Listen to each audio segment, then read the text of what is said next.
Orang-orang yang sibuk dengan dunia, ya, pada hakikatnya orang-orang yang tidak berakal. Dunia ini Allah sifatkan dalam Al-Quran dan juga dalam hadis Nabi rendah. Kenapa dikatakan dunia? Summiyat dunia, kata Syekh Utsaimin, li sababain. Summiyat dunia li sababain. Dikatakan dunia karena dua sebab. Yang pertama, kata beliau, annaha adna minal akhirah. Dia lebih dekat daripada akhirat. Dunia ini sekarang yang kita lakukan ini, akhirat masih jauh. Maka dikatakan dunia dekat. Tapi Allah menyebutkan walal akhiratu khairun laka minal ula. Akhirat itu lebih baik daripada yang pertama, daripada dunia ini. Kemudian yang kedua, kata Syekh Utsaimin rahimahullah, annaha dani'ah laysat bi syai'in bin nisbati lil akhirah. Bahwa dunia ini dani'ah, rendah, hina, tidak ada harganya dibandingkan dengan akhirat. Kalau kita lihat yang tadi yang saya sebutkan hadisnya, bahwa dunia ini lebih rendah dan tidak ada harganya dari sayap nyamuk.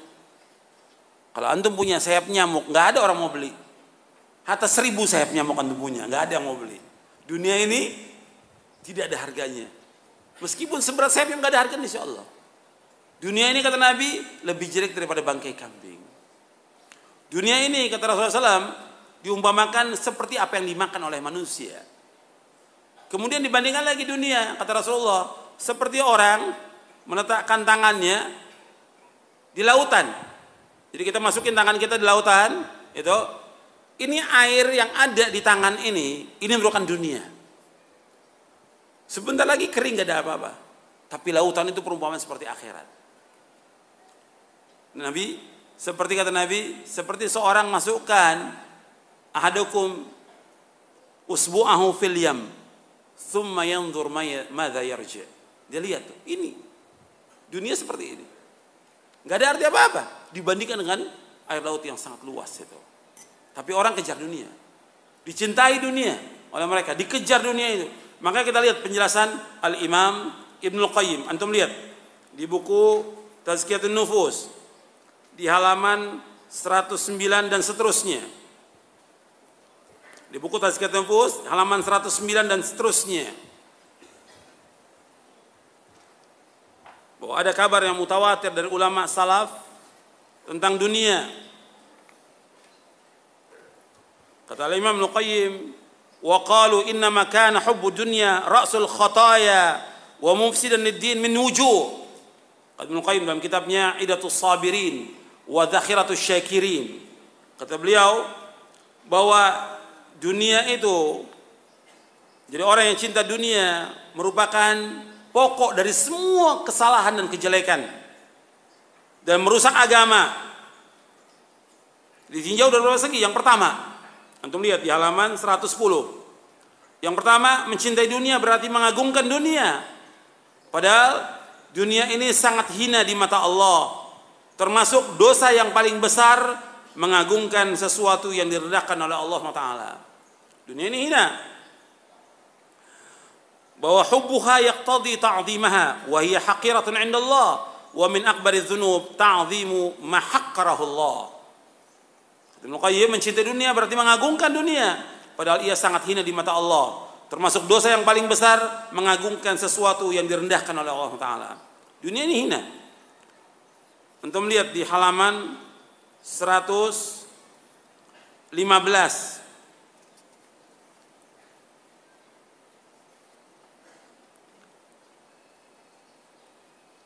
Ya, di halaman 114, 115 yang tadi sudah saya jelaskan. Jadi Nabi melewati pasar, kemudian Nabi melewati anak kambing jantan yang keduanya telinganya kecil dan sudah menjadi bangkai. Nabi pegang telinganya, siapa di antara kalian yang ingin membeli dengan 1 dirham? Kata para sahabat, kami nggak ada yang tertarik kepada seekor kambing ini. Apa yang kami bisa perbuat dengan bangkai kambing ini? Kemudian beliau bersabda SAW, apakah kalian suka kalau ini menjadi milik kalian? Kata mereka, nggak mau ya Rasulullah. Kalau seandainya hidup, telinganya cacat, apalagi sudah mati. Kata Rasulullah, dunia ahwan min hadza indallahi alaikum. Dunia ahwan, Sesungguhnya dunia ini lebih hina di sisi Allah daripada bangkai anak kambing bagi kalian. Hadis ini sahih riwayat Muslim. Kemudian juga Nabi bersabda, "Wallahi mad dunya fil akhirah illa mithlu ma yajalukum isbi'ahu fil yam falyanzur bima yarji'." Falyanzur, demi Allah, tidaklah dunia dibandingkan seperti salah seorang dari kalian meletakkan jari-jarinya di laut. Letakkan jarinya di laut, dilihat itu tangannya. Inilah dunia. Hadis ini sahih riwayat Muslim. Kemudian juga Nabi bersabda, "Lau kanatid dunya ta'dilu 'indallahi janaha ba'udatin ma saqa kafiran minha syarbata ma'in." Kalau seandainya dunia berharga di sisi Allah meskipun hanya seberat sayap nyamuk, maka orang kafir enggak akan dikasih setetes air. Ya, dunia ini hina.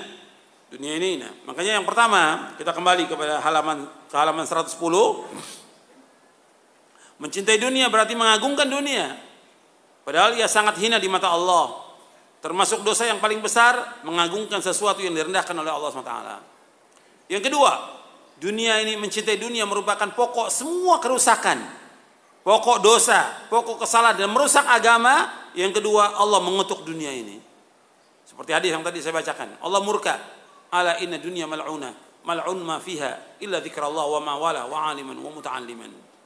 Allah mengutuk, memurkai, membenci dunia ini kecuali yang ditujukan kepada Allah Subhanahu wa ta'ala. Jadi dunia ini laknat, kata Nabi Muhammad SAW. Dilaknat apa yang ada padanya kecuali orang yang berzikir kepada Allah yang sesuai dengan sunnah, melaksanakan apa yang dicintai Allah. Yang ketiga, orang yang mengajarkan kebaikan. Yang keempat, orang yang belajar. Jadi kata Ibnu Qayyim, siapa yang mencintai apa yang dikutuk, dimurkai dan dibenci oleh Allah, maka ia berhadapan dengan kutukan, murka dan kebencian Allah Subhanahu wa ta'ala. Yang ketiga, mencintai dunia berarti menjadikan dunia sebagai tujuan dan menjadikan amal dan ciptaan Allah yang seharusnya menjadi sarana menuju kepada Allah dan negeri akhirat berubah menjadi kepentingan dunia, sehingga ia membalik persoalan dan memutar kebijaksanaan. Di sini dua persoalan. Yang pertama, menjadikan wasilah sarana sebagai tujuan. Yang kedua, menjadikan amal akhirat sebagai alat untuk menggapai dunia. Ini nggak boleh. Makanya ketika orang nuntut ilmu, dia nuntut ilmunya bukan karena Allah, ingin mengharapkan uang, dunia, maka dia nggak akan mencium aroma surga. Di dalam hadis yang diriwayatkan oleh Imam Ahmad, At-Tirmidzi, Ibnu Majah dan Hakim, Nabi bersabda SAW, "Man ta'allama ilman mimma yubtagha bihi wajhullah la yata'allamuhu illa liyusiba bihi aradan min dunya lam yajid arfal jannati yaumil qiyamah." Barang siapa yang menuntut ilmu yang mestinya karena Allah, tapi dia menuntut ilmunya karena ingin mencari sesuatu dari dunia, maka dia enggak akan mencium aroma surga pada hari kiamat. Hadis ini disahihkan oleh Syekh Albani dalam Sahih Jami' Shaghir, Sahih At-Targhib wa Tarhib dan yang lainnya. Jadi orang yang mestinya belajar karena Allah, tapi dia belajar bukan karena Allah, ingin mengharapkan sesuatu, ingin mendapatkan uang, ingin mendapatkan mukafaah, ya, ingin mendapatkan sesuatu dari dunia, dia akan mencium aroma surga. Makanya harus ikhlas karena Allah SWT. Beramal ini harus ikhlas, semua harus ikhlas karena Allah. Ikhlas itu pokok dan asas. Allah berfirman, "Fa'budillaha mukhlishan lahuddin." Beribadah kepada Allah dengan ikhlas semata karena agamanya. Asas. Kalau nggak ikhlas, ingin mencari dunia atau dia ria, rugi dia, rugi. Makanya yang harus dicari yaitu wajah Allah, bukan dunia. Dunia nggak ada arti apa-apa. Maka bodoh orang-orang yang mencari sesuatu karena dunia. Maka diingat bahwa kita menuntut ilmu, kita berdakwah dan yang lainnya semua karena Allah. Makanya para anbiya war rusul alaihi wassalatu wassalam mengatakan, "La as'alukum alaihi ajra." Aku tidak minta upah dari kalian. Semua nabi dan rasul dia mengharapkan semuanya di sisi Allah SWT. Semuanya karena Allah Subhanahu wa taala, bukan karena ingin mengharapkan dunia atau setiga. Semua dilakukan karena Allah Subhanahu wa taala. Itu asas. Makanya orang mengharapkan dunia, Allah sebutkan dalam Al-Quran. Antum lihat, ya, di surah Hud ayat 15-16. Di sini ada di halaman 111. Allah berfirman, "Man kana yuridul hayatad dunya wa zinataha nuwaffi ilaihim a'malahum fiha wa hum fiha la yubkhasun. Ulaika alladziina laysa lahum fil akhirati illa an-nar wa habita ma sana'u fiha wa batilum ma kanu ya'malun. Barang siapa menghendaki kehidupan dunia dan perhiasannya, niscaya kami berikan kepada mereka balasan pekerjaan mereka di dunia dengan sempurna, dan mereka dunia tidak akan dirugikan. Itulah orang-orang yang tidak memperoleh balasan di akhirat kecuali neraka. Dan lenyaplah di akhirat apa yang telah mereka usahakan di dunia, dan sia-sialah apa yang telah mereka kerjakan. Jadi orang yang kehidupannya tujuannya dunia dan perhiasannya disempurnakan, dikasih oleh Allah. Maka orang-orang kafir diberikan oleh Allah semua yang mereka inginkan, kenikmatan dunia ini nggak dikurangi, tapi di akhirat balasannya mereka apa? Api neraka. Allah sebutkan di sini, ulaika alladziina laysa lahum fil akhirati illa an-nar wa habita ma sana'u fiha wa batilu ma kanu ya'malun. Batal apa yang mereka kerjakan, lenyap semuanya apa yang mereka usahakan di dunia, dan sia-sia apa yang mereka kerjakan. Selanjutnya yang keempat. Yang keempat, orang yang mencintai dunia membuat manusia tidak sempat atau terhalang melakukan sesuatu yang bermanfaat baginya di akhirat akibat kesibukannya dengan dunia dan kekasihnya. Untuk perhatikan di sini. Yang keempat, orang yang sibuk dengan dunia, mencintai dunia, dia terhalang dari mengerjakan apa yang bermanfaat.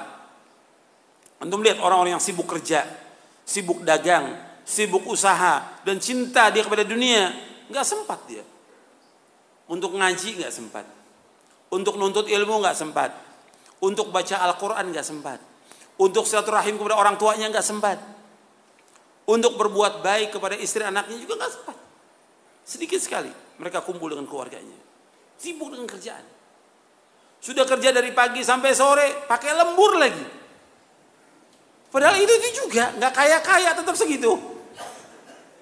Cuma yang dikorbankan apa?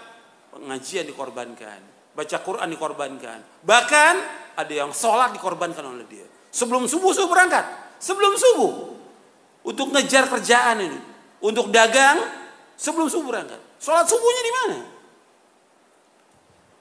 Kalau kita berangkat, umpamanya saya dari Bogor ya ke Jakarta, sebelum subuh saya berangkat. Itu di tol ada musola, ribuan mobil yang lewat, paling cuma berapa orang yang mampir sholat. Itu bisa kelihatan apa yang dikejar oleh mereka. Yang dikejar apa? Padahal nggak seberapa, dunia seisinya nggak ada harganya sama sekali. Seandainya orang mendapatkan gaji 1 miliar, 1 miliar, bukan 5 juta, bukan 10 juta, 1 miliar, nggak ada artinya apa-apa. 1 miliar, nggak ada artinya apa-apa. Atau 100 miliar dia punya uang, nggak ada artinya apa-apa. Makanya kita jangan terpesona dengan orang-orang kaya. Kita ini kadang-kadang sibuk melihat orang kaya, Masya Allah luar biasa. Nggak ada artinya apa-apa. Makanya kita ini kalau sudah tahu tentang hakikat dunia, kita akan menghormati orang-orang yang berilmu. Kita menghormati orang-orang yang taat kepada Allah. Kita mencintai mereka, bukan menghormati orang-orang kaya. Orang kaya nggak ada artinya apa-apa. Yang dilihat oleh Allah yang mulia itu bukan kekayaannya. Apa kata Allah? Inna akramakum indallahi atqakum. Sesungguhnya yang mulia di sisi Allah yang mana? Yang takwa apa yang banyak harta? Yang takwa. Bukan yang banyak harta, bukan yang punya kedudukan jabatan. Kedudukan jabatan sebentar. Ya, dia dikerumuni orang banyak di saat punya jabatannya, di saat dia punya harta. Kalau hartanya sudah nggak ada, jabatan nggak ada, apa orang mau dekat lagi sama dia? Nggak akan ada orang mau dekat. Tapi orang yang berilmu, meskipun dia miskin, tetap datangi oleh orang. Dan orang akan bertanya pada dia. Makanya pernah ada di zaman dahulu, ada seorang ibu punya anak, cacat anaknya ini. Selalu dijadikan bahan gurauan, dicela. Kemudian kata ibunya, wahai anakku, kamu belajar. Belajar ilmu syar'i, belajar kamu, belajar. Allah akan muliakan kamu. Karena dia ingat kepada ayat Al-Quran si ibu ini. Yarfa'illahu alladhina amanu minkum walladhina utul ilma darajat. Belajar, anak ini terus belajar. Sampai dia berilmu, nggak dicela lagi oleh orang, nggak dihinakan lagi. Semua orang datang, hatta orang-orang kaya datang pada dia untuk belajar. Ya, makanya ilmu tetap. Hormati orang yang berilmu. Hormati. Karena Allah yang memerintahkan demikian dan juga Rasul memerintahkan demikian. Sallallahu alaihi wasallam. Nggak ada suruh menghormati orang kaya, nggak ada. Kalau menghormati orang yang lebih tua ada dalam hadis Nabi yang sahih. Tapi orang kaya nggak ada. Tapi kalau kita lihat, ya orang hormatnya luar biasa. Sama ustadznya salam nggak salam dia. La salam wala kalam. Sama orang kaya ketemu, masya Allah dipegang tangannya. Gimana Pak kabarnya? Baik. Apalagi kalau lihat mobil depan itu mobilnya bagus, masya Allah. Dikerubutin sama panitia.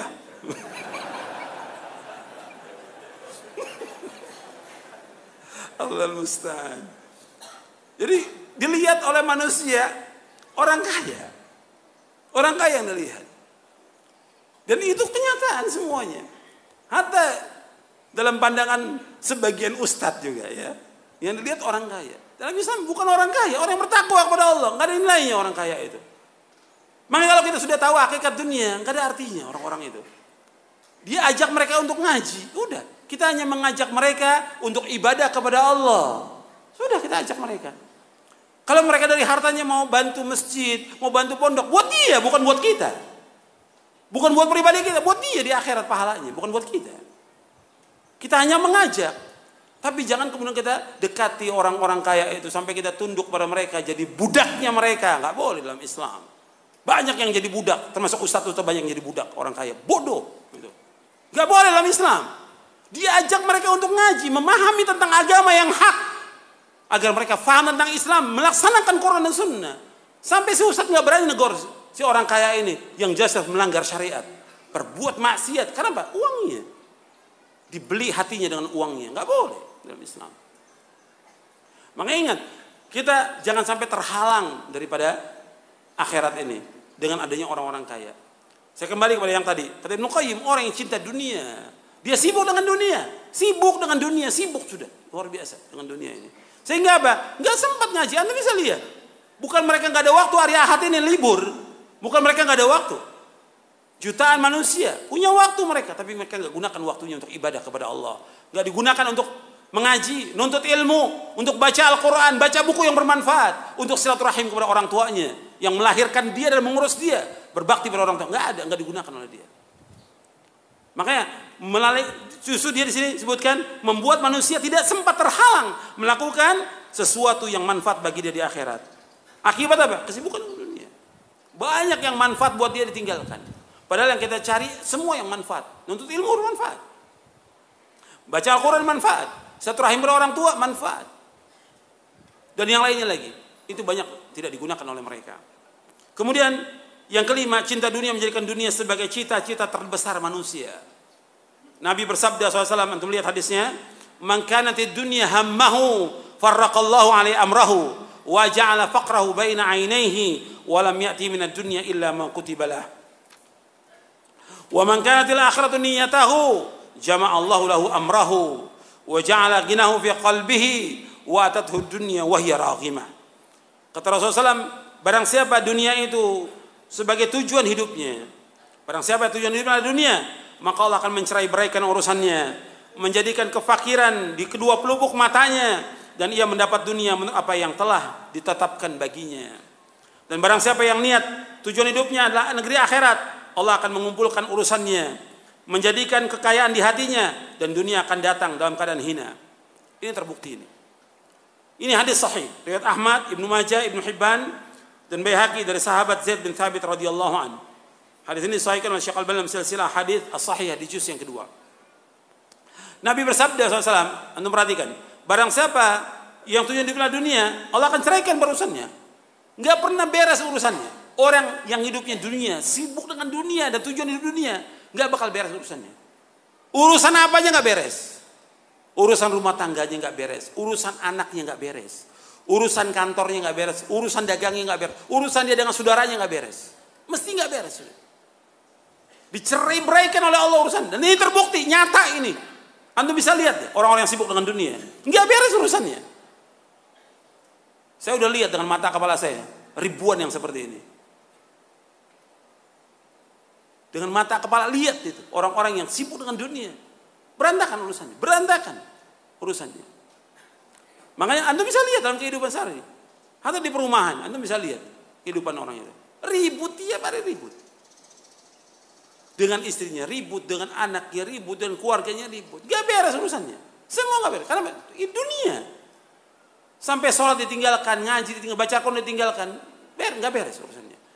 Jadi farraqallahu alaihi amrahu. Wa ja'ala faqrahu baina ainaihi, dijadikan kefakiran depan kedua matanya. Kefakiran depan kedua matanya. Terus yang dibayangi kefakiran dia. Nggak merasa cukup dengan apa yang rezeki yang Allah berikan. Padahal rezeki yang Allah berikan yang sedikit wajib kita syukuri. Dan kita harus puas dengan rezeki yang Allah berikan kepada kita. Dan syukur dengan rezeki itu. Itu orang yang bahagia, kata Nabi SAW. Dalam hadits yang sahih yang diriwayatkan oleh Imam Muslim bersabda, "Qad aflaha man aslama wa ruziqa kafafan wa qana Allah bima ata." Kata Nabi SAW, sungguh berbahagia orang Islam. Diberikan rezeki cukup, artinya pas-pasan rezeki cukup dia. Dan dia puas dengan rezeki yang Allah berikan. Orang yang bahagia, kata Rasulullah. Qad aflaha. Berbahagia, beruntung. Man aslam, orang yang Islam. Kemudian warzuqa, diberikan rezeki cukup dia. Wa qanna Allah bima ata, dan dia merasa puas dengan apa yang Allah berikan. Maka syukur. Kita diberikan rezeki yang sedikit ini, syukur pada Allah. Kita masih bisa ngaji, masih bisa nuntut ilmu, masih bisa sholat berjamaah 5 waktu, masih bisa baca Al-Quran, masih bisa baca buku yang bermanfaat, masih bisa bangun di tengah malam, masih bisa silaturahmi. Ini nikmat dari Allah, nggak bisa dibayar dengan apapun juga nikmat ini. Syukur kita kepada Allah SWT. Jangan disibukkan lagi dengan dunia. Ditawarkan pekerjaan, kita udah punya warung, cukup sudah, cukup buat istri, buat anak, buat orang tua. Kadang nafsu, punya lagi yang lain. Pengen lagi yang lain. Seolah dianggap saya ini fakir, saya masih belum cukup. Akhirnya terus nggak bakal habis. Disibukkan dengan dunia. Apa kata Nabi? Walam ya'ti minad dunya illa ma kutiba lah. Nggak akan datang kepada dunia kepada dia kecuali apa yang Allah sudah tetapkan. Meskipun dia kerja dari pagi sampai sore sampai lembur, tetap aja rezekinya segitu juga. Utang juga tetap utang. La haula wala quwwata illa billah. Tetap segitu juga rezekinya. Makanya dia harus berpikir, dia hidup ini untuk apa? Untuk ibadah kepada Allah. Lakukan ibadah. Maka itu perhatikan, ketika orang melakukan ibadah diberikan rezeki oleh Allah. Tapi tetap usaha yang Allah perintahkan tetap jalan. Famshu fi manaqibi wa qulu min rizqi. Tetap jalan. Jalan di bumi Allah ini dan makan rezeki Allah. Cari nafkah. Tapi tetap tujuan hidup kita adalah apa? Akhirat. Tujuan hidup kita ibadah kepada Allah, akhirat. Makanya Nabi menyebutkan di sini, wa man kana til akhirat niyatahu. Barang siapa yang akhirat niatnya, jama'allahu lahu amrahu, dikumpulkan urusannya oleh Allah. Dimudahkan semuanya. Urusan dia ibadah dimudahkan oleh Allah.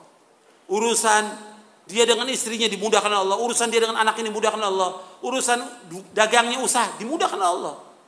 Dimudahkan. Jama'allahu lahu amrahu.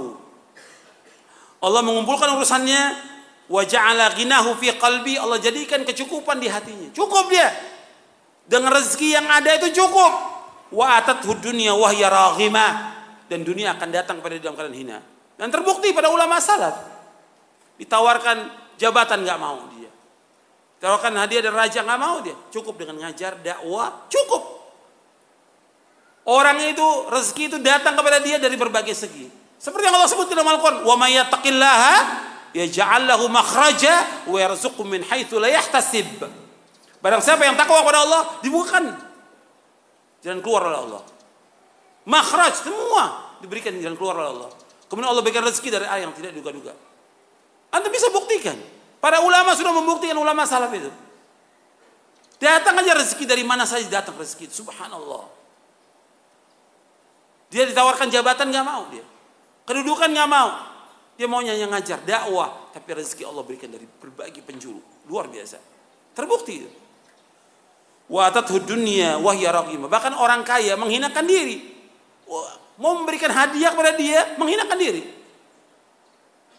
karena takut dia terima apa enggak ya, nanti dia nggak terima, sampai seperti itu. Dunia datang kepada dia dalam keadaan hina. Mulia dia, izzah. Kenapa? Dia nggak mengharapkan sesuatu dari manusia.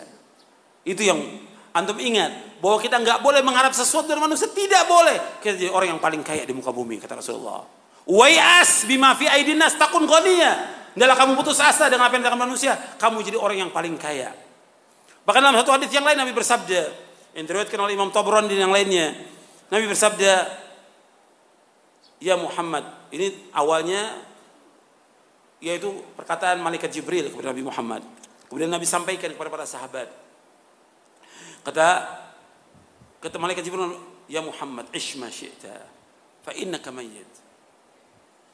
Wahbib man syi'ta, fa innaka mufariquh. Wa'mal ma syi'ta, fa innaka majziyun an.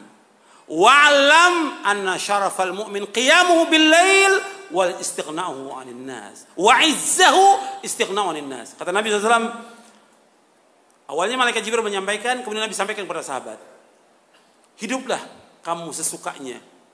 Hidup sesuka kamu. Kamu pasti akan mati. Cintai orang yang kamu suka, kamu akan berpisah dengan dia. Beramallah sesuka kamu, kamu akan diberikan ganjaran Allah dengan amal kamu itu, baik atau buruk.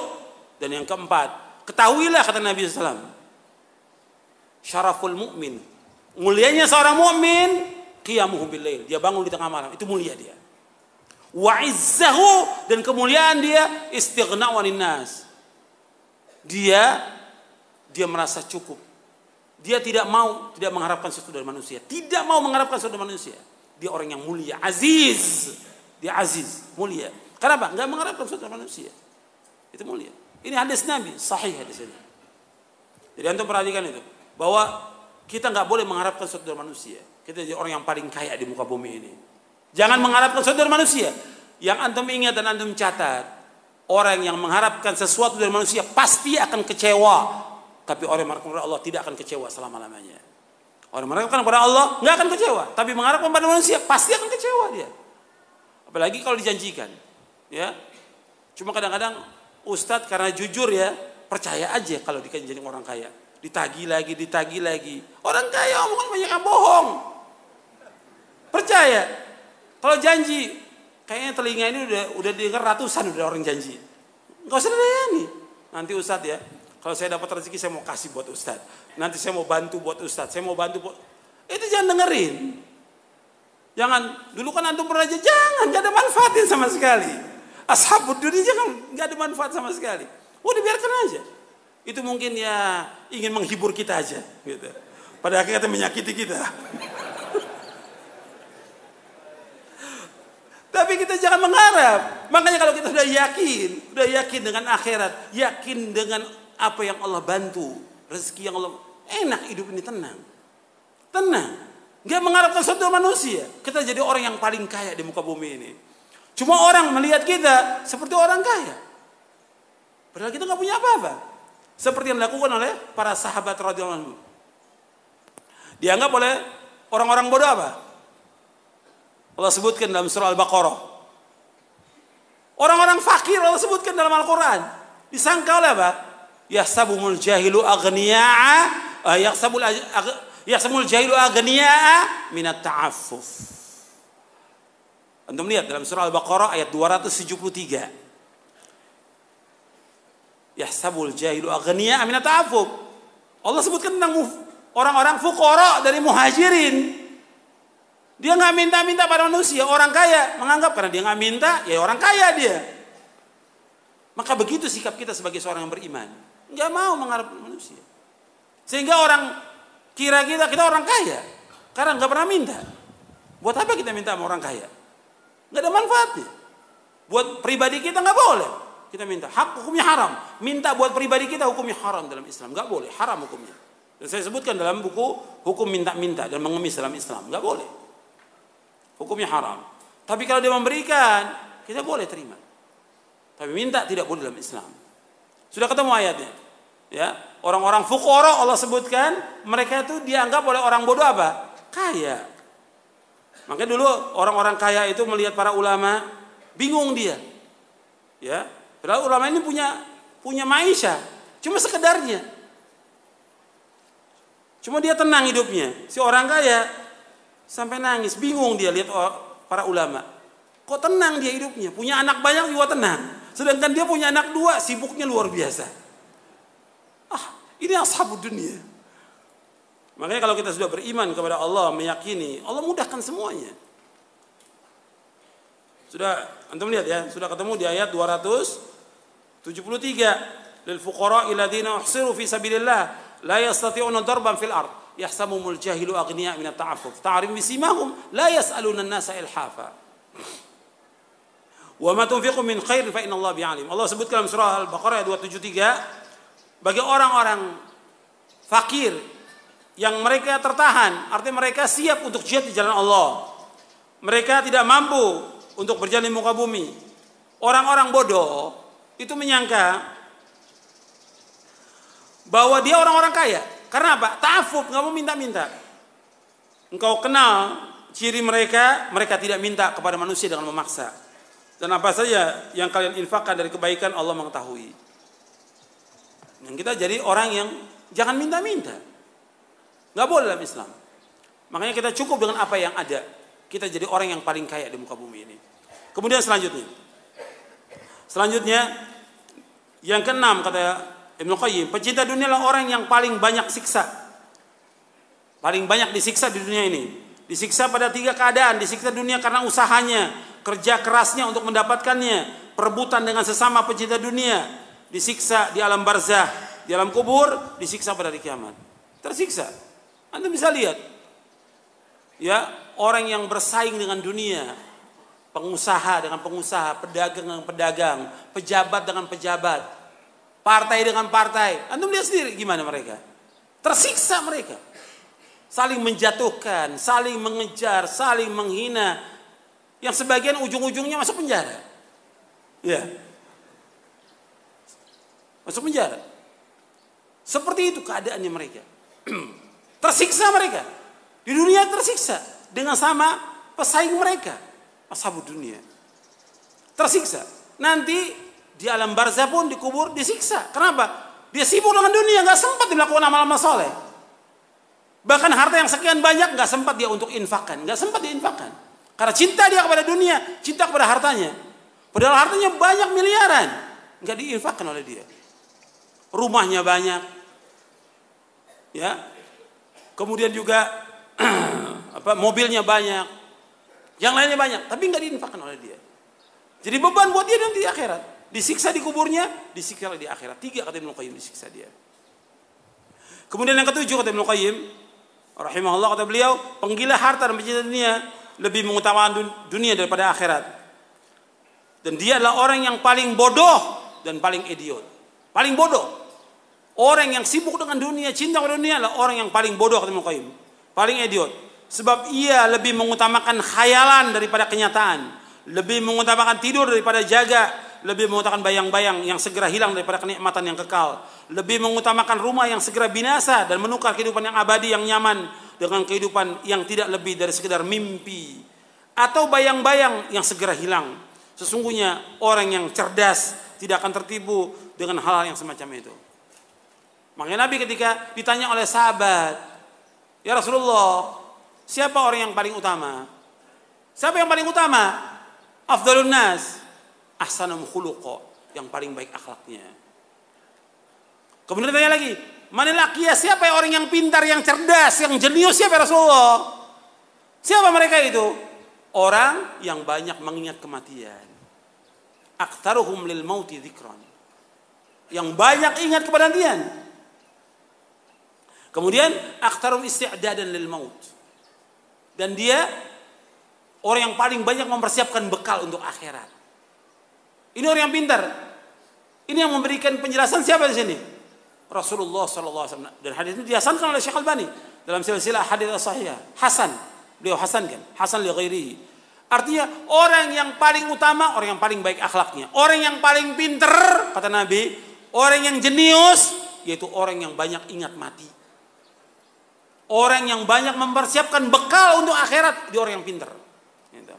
Bukan orang yang sibuk mengumpulkan harta. Bukan. Bikin banyak ruko, bukan. Sudah punya sekolah, bangun sekolah lagi, bukan itu. Bukan orang yang pintar itu. Orang yang pintar, orang yang ingat mati. Apalagi sudah umurnya di atas 50, 60, mesti ingat mati.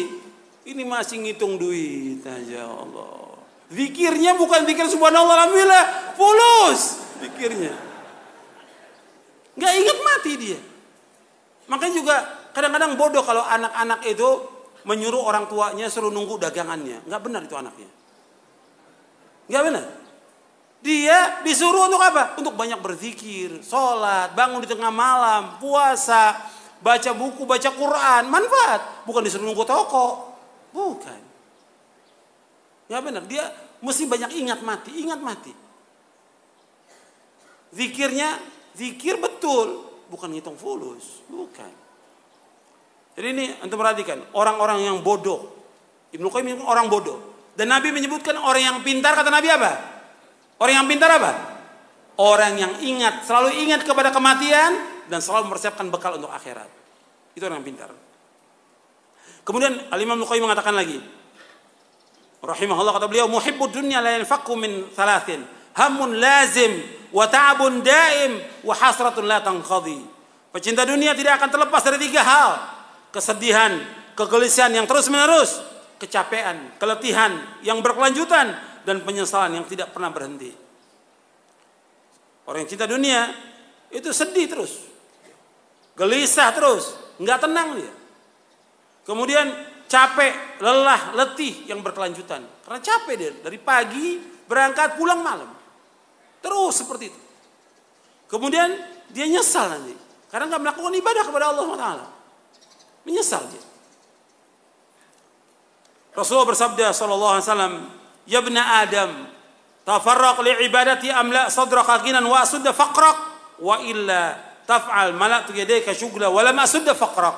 Kata Nabi SAW, Allah berfirman, wahai anak Adam, curahkan, gunakanlah waktumu untuk beribadah kepadaku. Niscaya aku penuhi dadamu dengan kekayaan, kecukupan, dan aku akan tutup kefakiranmu. Jika engkau tidak melakukannya, maka aku akan penuhi kedua tanganmu dengan kesibukan, dan aku tidak akan tutup kefakiranmu. Jadi suruh kita meluangkan ibadah kepada Allah. Bukan kita nggak mencari nafkah. Ingat, cari nafkah wajib cari nafkah. Untuk istri, anak, orang tua wajib. Tapi sekedarnya. Maka para ulama, usaha mereka ada usaha sekedarnya, sebentar. Kayak Syekh Albani cuma 2 jam aja. Betulkan jam, 2 jam, selesai, duitnya bisa dipakai buat belanja oleh istri anaknya, cukup. Masuk lagi ke maktabah. Baca di maktabah, 15 jam bacanya. Bacanya 15 jam. Bukan 10 jam. Masuk subuh, keluarnya nanti jam 9 malam. Baca. Para ulama seperti itu. Sibuk.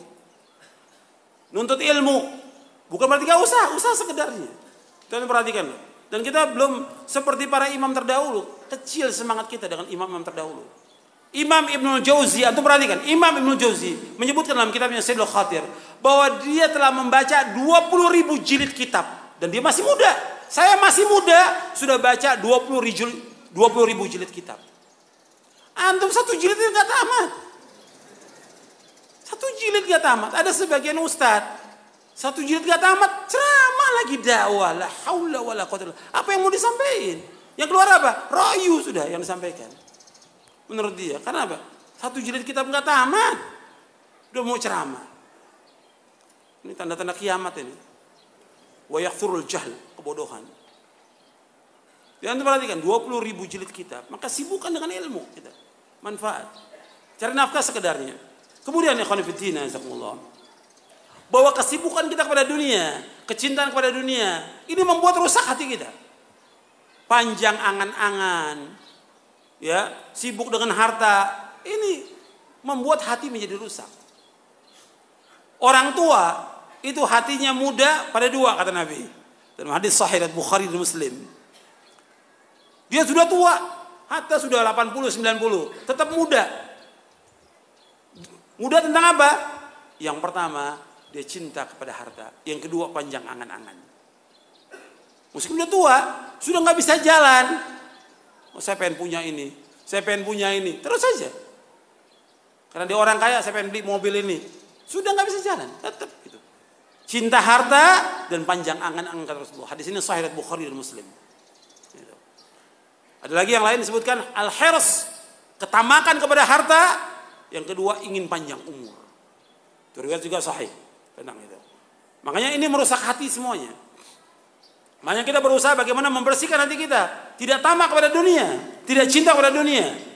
Kita harus menjadi hati kita yang sehat. Ibnu Qayyim menyebutkan hati ada yang sehat, ada yang sakit, ada yang mati. Di antara yang membuat hati ini menjadi sakit, cinta kita kepada dunia. Cinta kita kepada harta. Antum lihat, ya. Di antara tanda hati yang sehat, saya akan sebutkan di sini. Antum lihat di halaman 80. Bahwa orang yang hatinya sehat itu lebih mengutamakan akhirat daripada dunia. Itu hati yang sehat. Sehat dia. Sebagaimana Allah berfirman, celaan kepada orang-orang yang lebih mengutamakan kehidupan dunia. Bal tu'thirunal hayatad dunya wal akhiratu khairu. Bahkan kalian lebih mengutamakan kehidupan dunia. Padahal akhirat lebih baik dan lebih kekal. Makanya orang yang hatinya sehat, dia lebih mengutamakan kehidupan akhirat daripada dunia. Maka Nabi SAW bersabda dalam hadis yang sahih yang diriwayatkan Imam Bukhari, Tirmidzi, Ahmad, Ibnu Majah dan yang lainnya. Nabi bersabda, "Kun fid dunya ka'annaka gharibun aw 'abiru sabilin, wa'ud nafsaka min ahlil kubur." Kata Nabi SAW, jadilah kamu dunia seperti orang asing atau orang yang dalam perjalanan, dan hitunglah dirimu termasuk orang yang pasti menjadi penghuni kubur. Hadis ini sahih, lihat Bukhari, Ahmad, Tirmidzi, Ibnu Majah dan yang lain. Antum lihat sini, kata Nabi kita harus menjadi orang asing atau orang dalam perjalanan. Saya mau tanya kepada antum, tolong jangan tidur. Ya. Saya mau tanya kepada antum, orang yang dalam perjalanan atau orang asing, apa semua yang di rumahnya dibawa? Dibawa nggak semuanya? Nggak mungkin dia bawa tempat tidur, bawa kulkas, mungkin nggak? Nggak mungkin orang perjalanan. Dia sekedarnya aja kan. Orang yang dalam perjalanan atau dia orang asing, sekedarnya dia hidup. Kita ini orang asing di muka bumi ini, sedang perjalanan menuju mana kita? Menuju akhirat kita. Menuju akhirat. Makanya kita sekedarnya dunia ini, karena kita cuma singgah. Maka Nabi mengatakan kepada sahabat dalam hadis yang sahih, "Ma ana wa dunya illa qaraqibin istadalla tahta syajaratin thumma raha wa tarakaha." Kata Nabi, perumpamaan aku dengan dunia seperti orang yang menaiki kendaraan berteduh di bawah pohon. Berteduh sebentar. Enggak mungkin orang berteduh di bawah pohon berhari-hari, apalagi bertahun-tahun. Cuma sebentar, tsumma raha wa taraka, kemudian ditinggalkan. Kita akan menuju kepada Allah. Kita akan kembali kepada Allah. Pasti, kita pasti mati dan kita pasti akan ketemu dengan Allah SWT. Pasti. Makanya kita harus mempersiapkan. Nabi suruh jadilah dunia seperti orang asing atau orang perjalanan dan anggap dirimu termasuk penghuni kubur. Kita jadi pasti penghuni kubur. Pasti mati kita. Makanya kita sekedarnya hidup ini. Nabi sekedarnya, kita tawarkan dunia, Nabi nggak mau. Padahal dia pemimpin dunia, Rasulullah pemimpin dunia. Sirul anbiya wal mursalin, sebaik-baik makhluk Rasulullah SAW. Asyraful anbiya wal mursalin, ditawarkan oleh Umar berbagai kenikmatan, nggak mau Nabi. Cukup dengan apa yang ada. Pemimpin dunia Rasulullah SAW dan pemimpin akhirat SAW. Nggak mau ditawarkan berbagai macam. Cukup dengan apa yang ada. Kita mau lihat orang sukses Rasulullah dan para sahabatnya. Makanya kita dunia seperti orang asing dan orang dalam perjalanan. Kemudian kata Rasulullah SAW, hendaknya kita menjadi penghuni kubur. Ini tambahan wa'ud dan nafsaka minal kubur, tidak ada di Sahih Bukhari, tidak ada di Sahih Bukhari. Ada dalam riwayat Ahmad, Tirmidzi dan yang lain. Di Bukhari nggak ada. Tambahannya wa'ud dan nafsaka minal kubur. Kemudian kata Ibnu Umar yang diberikan nasihat oleh Rasulullah, kata Ibnu Umar apa? Ibnu Umar seorang pemuda, umurnya belum lebih dari 20 tahun, tapi Nabi sudah nasihat yang luar biasa kepada Ibnu Umar. Kata Ibnu Umar, idza amsayta fala tantadhir sabah, wa idza asbahta fala tantadhir al-masa, wa khudh min sihhatika li maradik wa min hayatika li mautik. Kata Ibnu Umar radhiyallahu anhuma, apabila engkau berada pada waktu sore, jangan tunggu waktu pagi. Kalau berada pada waktu pagi, jangan tunggu waktu sore. Gunakan hidupmu sebelum matimu, gunakan sehatmu sebelum sakitmu, gunakan hidup sebelum mati. Makanya kita sekarang gunakan waktu kita untuk hal-hal yang bermanfaat, untuk ketaatan kepada Allah. Jangan disia-siakan waktu kita. Waktu kita berharga dan Allah akan tanya pada hari kiamat tentang umur kita. Wa an umrihi fima afna, tentang umurnya dihabiskan untuk apa. Dan Nabi SAW mengingatkan kepada kita bahwa kehidupan yang sebenarnya, kehidupan akhirat. Antum lihat di halaman 82 kata Nabi SAW, Allahumma la aisha illa aishul akhirah faslil ansarul muhajirah. Ya Allah, tidak ada kehidupan kecuali kehidupan akhirat. Maka perbaikilah orang-orang ansar dan orang muhajirin. Nabi juga menyebutkan Allahumma la aisha illa aishul akhirah faghfir lil ansar wal muhajirah. Ya Allah, tidak ada kehidupan yang kekal kecuali kehidupan akhirat, maka ampunilah kaum ansar dan kaum muhajirin. Hadis ini sahih riwayat Bukhari. Jangan perhatikan, enggak ada kehidupan melainkan kehidupan akhirat. Kehidupan yang hakiki, kehidupan yang kekal, kehidupan yang abadi, kehidupan yang sebenarnya, kehidupan yang bahagia di akhirat. Adapun dunia ini kehidupan yang fana. Kehidupan yang hina, kehidupan bayang-bayang, kehidupan fata morgana, lebih rendah dari sayap nyamuk, lebih rendah daripada bangkai kambing, lebih rendah daripada kotoran manusia. Kenapa orang berebut? Jangan berebut. Makanya ada seorang ulama mengatakan ad-dunya jifa wa tullabuha kilab. Dunia ini bangkai dan orang yang ngejar dunia adalah anjing-anjing yang mengejar dunia. Ad-dunya jifa wa tullabuha kilab. Jangan kejar dunia ini. Yang kita cari akhirat, kita berlomba akhirat. Maka ketika Allah menyebutkan tentang surga dan kenikmatannya, wa fi dzalika falyatanafasil mutanafisun. Pada yang demikian orang berlomba-lomba. Berlomba-lomba. Kepada akhirat berlomba-lomba. Mestinya semangat kita untuk akhirat luar biasa daripada dunia. Dunia sekedarnya aja. Akhirat justru kita berlomba, semangat kita. Ngaji semangat, nuntut ilmu semangat, menghafalkan Quran semangat, bangun tengah malam semangat, bersedekah semangat, membantu orang fakir miskin semangat. Mesti begitu. Semangat, nggak boleh lemah kita. Antum lihat orang-orang yang sibuk dengan dunia, semangatnya luar biasa mereka. Kita bakal ngambil pelajaran. Orang berbuat maksiat, orang berbuat bid'ah, berbuat syirik, semangat mereka. Kenapa kita berbuat sunnah nggak semangat kita? Mesti semangat kita. Dalam kita mengerjakan kebaikan, semangat kita. Apalagi seperti mengajarkan kebaikan kepada orang, mengajarkan nikmat. Malaikat mengelilingi kita. Dapat ganjaran, dapat pahala sampai hari kiamat nanti. Maka semangat dalam kita mengajarkan ilmu, semangat dalam kita ibadah, semangat dalam berbuat kebaikan. Jangan lemah. Saya mau tanya kepada antum. Kita dengan para nabi lebih mulia siapa? Para nabi. Para nabi itu maksum atau tidak? Atau kita yang maksum? Para nabi maksum dan diampuni dosanya oleh Allah. Tapi mereka enggak terus berlomba-lomba. Allah sebutkan dalam Al-Quran dalam surah Al-Anbiya ayat 90. Innahum kanu yusari'una fil khairat wa yad'unana raghaba wa rahaba wa kanu lana khashi'in. Allah sebutkan tentang para nabi. Para rasul alaihi wasallam. Innahum kanu yusari'una fil khairat wa yad'unana raghaba wa rahaba wa kanu lana khashi'in.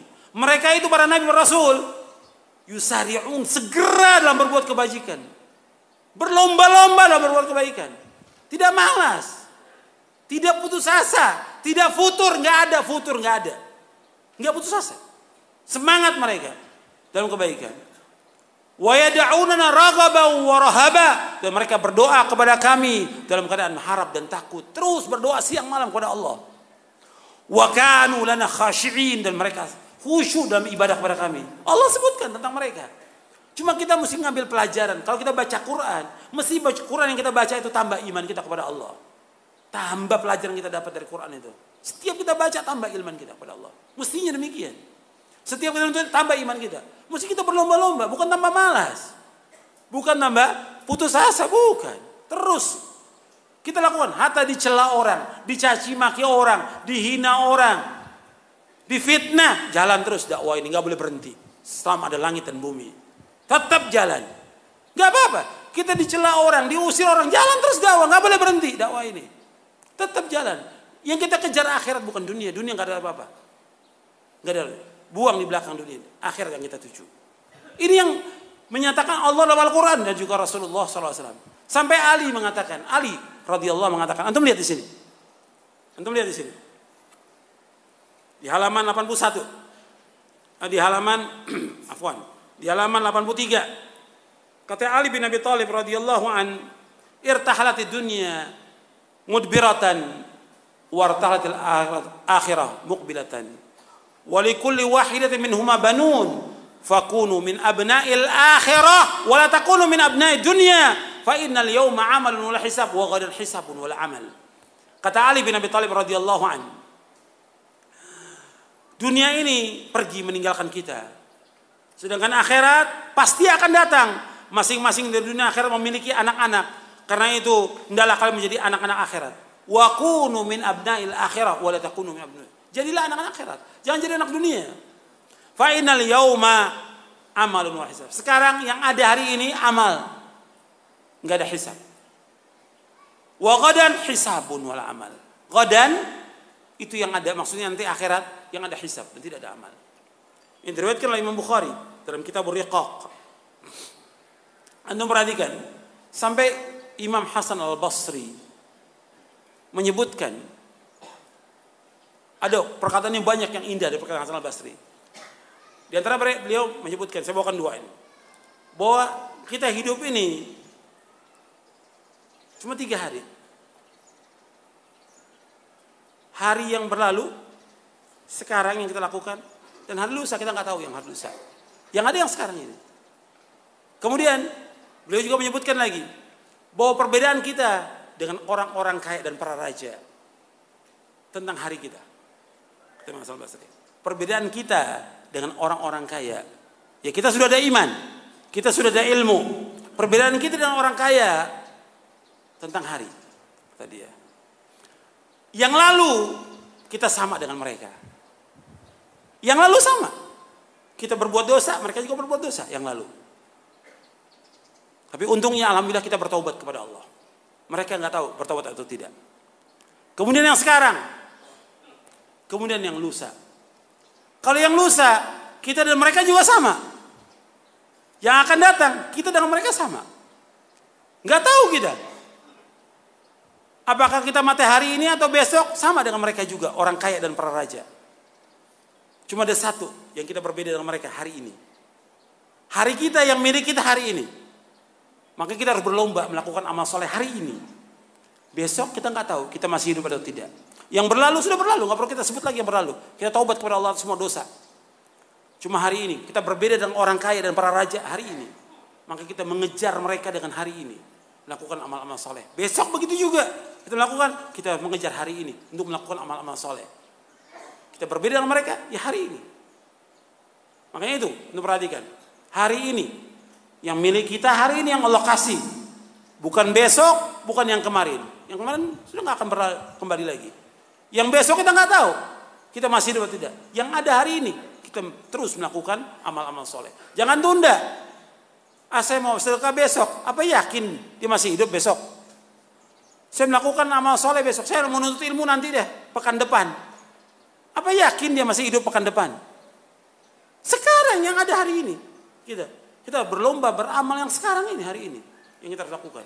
Ini perkataan mutiara dari Hasan Al-Basri rahimahullah rahmatan wasi'ah. Kemudian anda perhatikan lagi di sini. Ini perkataan Ali bin Abi Thalib radhiyallahu anhu.